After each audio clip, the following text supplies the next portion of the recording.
Hello everybody, welcome to Recovery Lab TV. My name's Chris, I'm your coach and sports therapist, and today we are talking about the Ironman mindset, okay? This video is catered to those who are looking to calm their anxieties before race day and kind of really feel a little bit more calmer and a little bit more mentally prepared, okay? So if it is your first time here, please hit that subscribe button, become a part of the community. I have a ton of triathlon and Ironman content for you. If you are racing this weekend, by all means, let me know which race you're doing, and I wish you nothing but the best, okay? If you have questions in regards to anything I say or do not say, by all means, let me know in the comment section. I pride myself on answering every single comment. So by all means, let me know, okay? Alternatively, if it's a little bit more personal and you want a little bit more privacy, then head over to my Instagram. I am Chris_Hill over on Instagram, funny enough, and send me a direct message and give me a little follow over there, okay?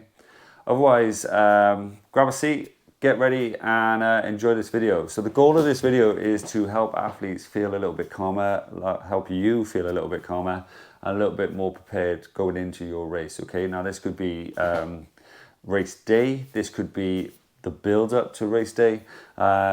It's kind of all these things that ideally, if you can practice in your training and just build into your life, then naturally it's going to help with that kind of race day anxiety, so you can overcome that, okay? So the first thing is normalizing nerves, right? I say this quite a lot to my athletes. Regardless of whether you are a everyday athlete, it's your first ever time, okay? Whether you're a pro, whether you're myself, okay? I've done 7 Ironman, I've done a continuous triple Ironman, I've trained for a Deca that I'm kind of building up towards. I have done, I think it's either 12 or 14 half Ironman events, you know, so I'm pretty experienced in regards to distances and events and so on and so forth, and I still get nervous race morning, and as soon as my head hits the pillow the night before, it's kind of like Christmas Eve for me. All of a sudden, I can't sleep, you know.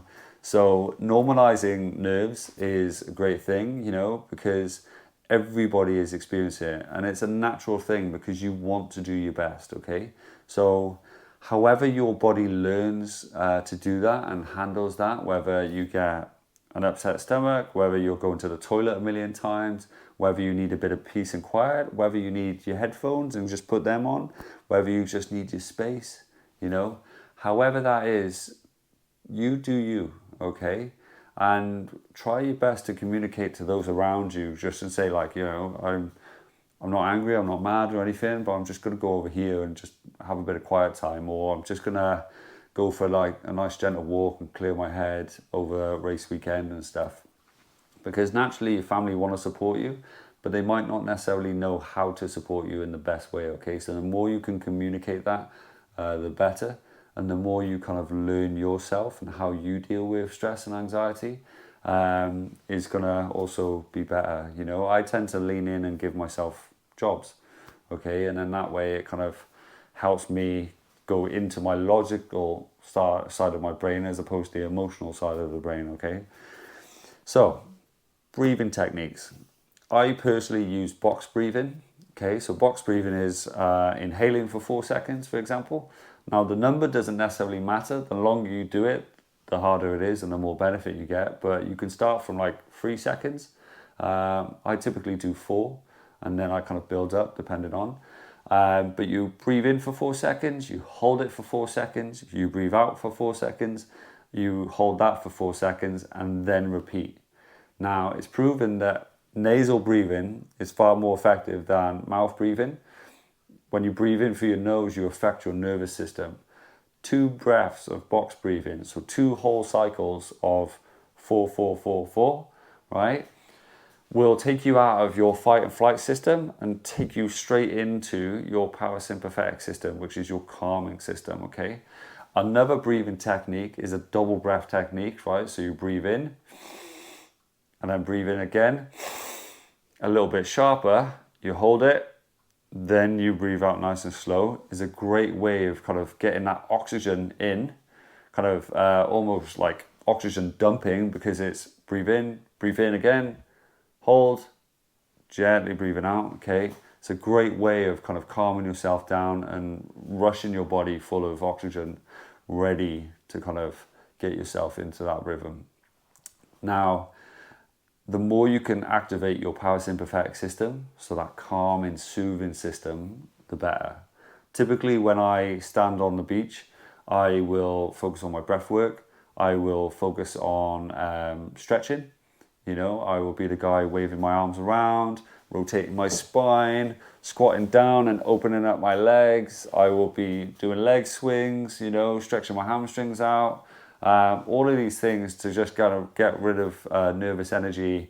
I will be jumping up and down, you know, to kind of wake up my ankles and my calves and so on.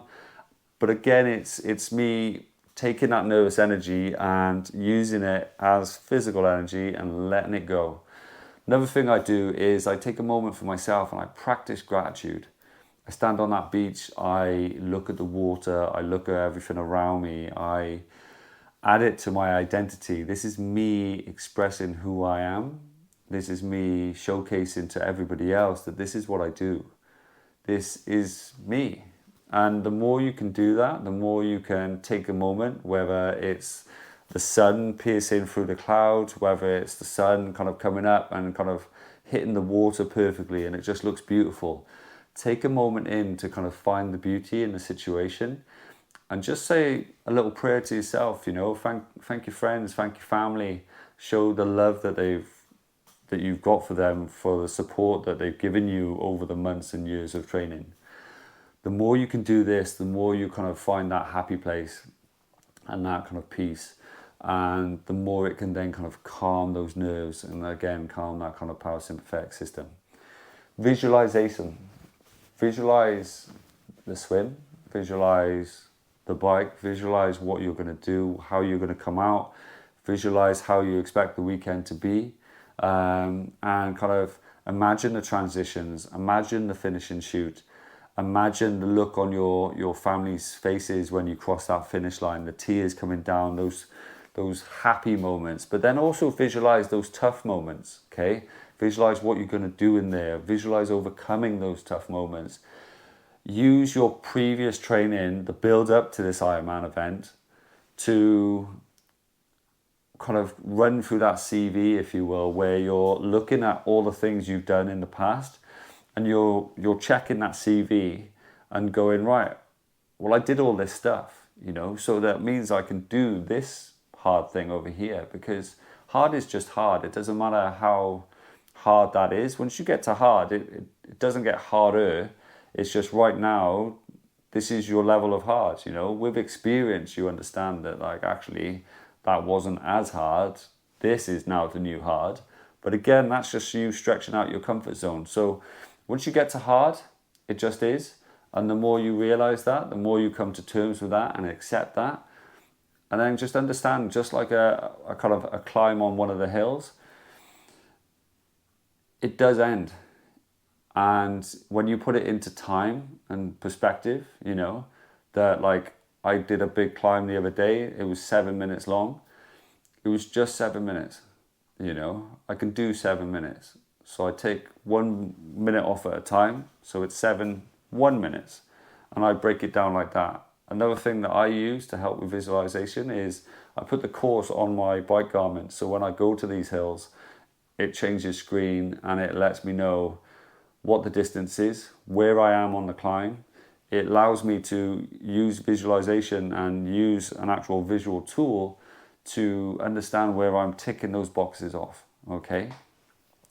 Another thing that I do is use that evidence, you know, use that CV to help reduce that anxiety, help remind yourself of how tough you are. Because I said this to someone last night, that race day is just showing everybody else you're an Ironman.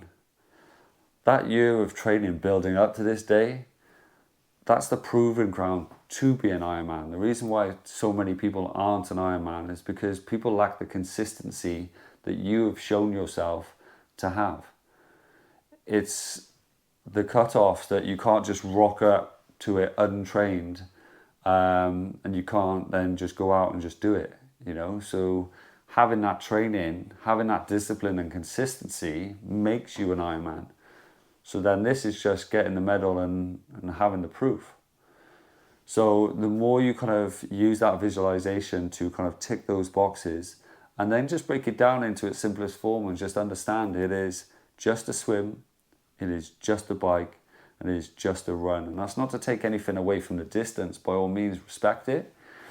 But the more you can normalize how you enter the water, just like every other swim, and you enter the same way, you jump on your bike in the same way. You're not doing anything new. You're just putting your leg over and just going for a ride. You've done the consistency every single week, and it's just another ride. The only good thing about this is it's on closed roads, you know. So you have the luxury of closed roads. You have the luxury of additional support and having nutrition at different spots around the course. Doing all these things will going to help you increase your performance and reduce that anxiety. Now, routine building, okay? I'm a huge believer of routine. I have ADHD and it helps me micromanage my ADHD. And with that, I also am dyslexic, so it helps me micromanage being dyslexic, and having routines helps me micromanage and function in life as well. It helps me with my business. It helps me with my partner and her shifts. It helps me micromanage 3 kids as well. Okay, so routine is everything. Lay your kit out.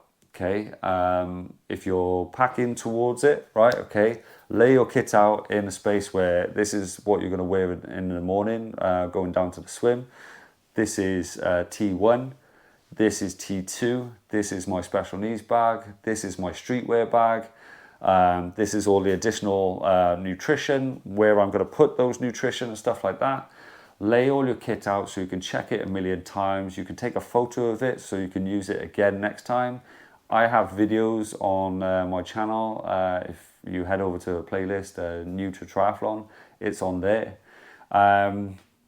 But laying all that stuff out, laying all your kits, so then you can then go, right, I'm going to pack it all individually. And then when I get down to my race, I can then get my Ironman bags. And literally, I just take this bag and I empty it and I put it on into that bag. Now, personally, when I pack the bag, I pack it in reverse order. So I take the stuff out and I put it on my body straight away. So it's as it's coming out of the bag, it's going on me. So how you pack that is completely up to you. But I tend to pack it in that order just so it makes a little bit more sense and it seems a little bit more speed efficient, if you will.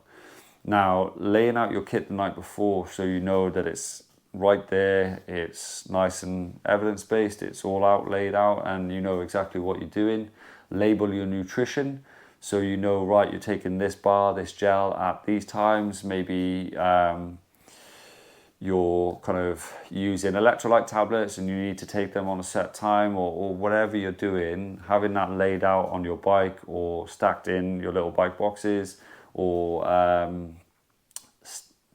taped onto your bike, however you're doing it, the more you can label things, and then that way you know you have a plan, and then the more you lean into your plan, the more it can take you out of that kind of stress and anxiety and into that calming system, okay? Stick to foods you know, okay? Do not have spicy food before race day, you know, stick to kind of your pastas, your Italian foods, so then that way you're kind of relaxed. Stick to foods you know.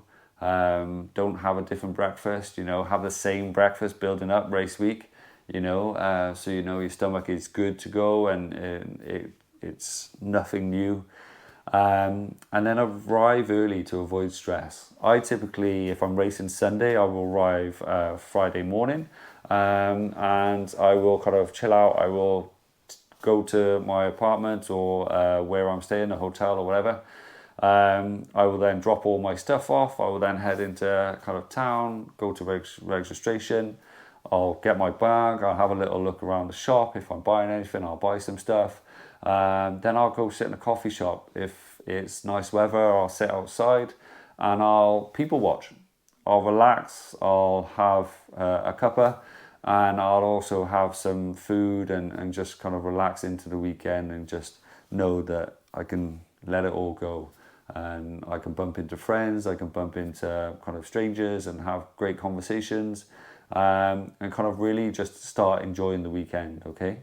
So arrive early into transition on the morning. Typically, I give myself an hour minimum from when transition closes, so an hour backwards. That way, if there's anything wrong with my bike, I can then quickly go and see the mechanic. If there's tyres that need to be pumped up, I will pump the tyres. If I need the toilet and there's a queue, I can go to the toilet and wait in the queue. I don't have to stress about that, but I give myself an adequate time. Now, naturally, you were going to know you, but typically if you need longer, then take longer. But if you, as a minimum, I would say an hour is pretty good, okay? Now, focus on the controllables, okay? I always say this to my clients, control the controllables. Forget about checking the weather, the sea forecast, and all the rest of it, because that's outside your control. All it does is build up anxiety. All it does is freak you out. 1 minute it's like this, next minute it's like that, and it just ends up building, and it just stresses you out, okay? Focus on the controllables, If you've trained correctly, you've got out in all different environments and so on, and different conditions, then you've done the work. All you have to do is focus on your job lists and just relaxing and enjoying. Do not build this up into being this monster. So I'm a big believer in race day starts on Monday of race week. So then that way, how you build this up, how you can reduce the stress. If you want to take time off work, then take time off work. If you are working and then have an extra day where you take off, just to make sure you're packing and make sure you're kind of chilled out. Maybe do less kind of social activities that week. So then that way you're not necessarily emotionally drained or socially drained, ready for the weekend. The more you can plan that, however you operate, the more you can then have a successful Sunday, even though you've started this preparation on Monday, okay? So control the controllables. What you can control is pacing. What you can control is your nutrition. And what you can control is what you allow in your mindset, okay? So the more you practice your breath work, practice a bit of mindfulness, go for a walk, have a nice sit down, have a chill, whatever fills that cup for you, whether it's spending time with family or what, fill that cup. Go for a nice walk along the beach, you don't have to jump in the sea and so on and so forth, If typically like this race weekend is IRONMAN Wales, tomorrow morning I will be doing a little gentle swim with a load of athletes. All I'm doing is just taking them out to a set distance, having a conversation, and then bringing them back in and discussing everything. They are already fit enough. They do not need to do the swim. What they do need to do is sort their mind out. So something like just going out there, having a little stretch, getting wet, coming back in, talking about a few things, normalizing a few things is the key to a successful race, okay? Mantras and self-talk. Discipline, one discipline at a time. Get to one swim buoy at a time. Break that course down as best as you can. The marathon, it's not a marathon. It's not 26 miles. It's not 42K, okay? It's breaking down into 4 laps. It's breaking it down into 4 10Ks plus 2, to the finish line. It's breaking each 10K into 10 1Ks, or 2 5s. However you need to break it down, break it down. I said to someone this morning that the bike ride is 18 10Ks. It's 18, okay? So just break it off, right? On 10K on a bike is not that far, okay? Once you tick one off, cool, one down, 17 to go. Break that down. Two laps on the swim, okay? 1 lap at a time. 1 stretch at a time. Get to 1 buoy at a time. You go, right, okay, if the buoys are spaced out every 100 meters, okay, well, you can do 2 lengths in a pool or 4 lengths, depending on which pool you're swimming in. The more you break it down, the more you can give yourself that reward, the more you can go, right, can you take 1 more step? Yes. So just take 1 more step. Ask yourself the same question, and the more you can do that. If you can't run for a continuous thing, okay, right, I'm going to walk for the next minute. Look at your watch. 1 minute from now, I'm going to start running again. Doesn't matter how that run looks. Keep going. You can do this. Self-positive talk. Use other athletes. Support other athletes. Because I promise you, the more you take your mind out on other athletes, high-fiving the crowd, smiling at the crowd, saying thank you to those cheering you on, it takes you out of your own head. It takes you out of that dark kind of hole that you're building, and puts you into something else that you can show that gratitude with, and it kind of brings you into that happier space. And before you know it, you're kind of really flying around that course. But chat to others, kind of staying calm, staying steady, kind of self-talk, giving yourself a job to do, giving that mantra, writing a little mantra and putting it on some tape on your bike, sticking it on your hand, putting it on a custom tri-suit or whatever. Having those mantras are going to really, really help you kind of remind yourself, whether it's a famous quote, whether it's a quote you love, whether it's someone close to you have said something, whether it's something that is just out there, or maybe it's just something personal to you, that when you're finding it tough, you can look down on your bike or whatever and have it there ready for you, whether it's a special band that your kids have made, and you wear it, and you look down at that band and you just go, right, okay, my kids are with me, whatever it needs to be, make it happen, okay? But kind of that anxiety, race morning jitters, warm up by the swim, like I said, get comfortable, look around what's going, take a joke of it, make a joke of it and say, right, I'm stood here, look how nervous that person is, or look how, they're really nervous, and just make a joke, kind of similar to when they say about public speaking, you're stood on stage and you're looking out and everyone's naked. Stand there and think that, whatever it takes, but have a conversation with the person next to you, because I promise you, every one of us is feeling the same. And the more you normalize that conversation, similar to mental health, the more we normalize that conversation, the more it kind of becomes just normal to you. Talk to other athletes, share your thoughts, share your feelings. This is what is brilliant about this YouTube channel. I've met so many people that we have shared experiences with, had conversations. Last weekend, I was at Ironman 70.3 Weymouth, having conversations with people I've never met before, people that I've only met through my YouTube channel, people who have kindly followed along and subscribed. And next thing you know, I'm at a race and I'm talking to them and giving them advice and listening to their stories and so on. And it's absolutely incredible. So share those shared experiences, because the more you do, the more you reach out, whether you want to write me a message in the comment section or head over to my Instagram, by all means do so, because I promise you, it does help, okay? I wish you nothing but the best in your Ironman race. I hope this helps and gives you some proactive tips to kind of take control, because you are in control, right? Give yourself that control back, don't give it away to the conditions or whatever the weather is on race day. Take your time, lean into who you are, okay? If you have any questions, by all means, reach out, give me a shout. If you have any other tips that I've potentially missed, chuck them in the comment section for everyone else to kind of read, because this is a resource at the end of the day, and so is that comment section, okay? Have a successful race. Let me know which race you're doing. Let me know how you find it, and I wish you nothing but the best, okay? Take care, and I shall see you soon. If you can, and you haven't already, hit that subscribe button. Helps a lot, okay? Thank you.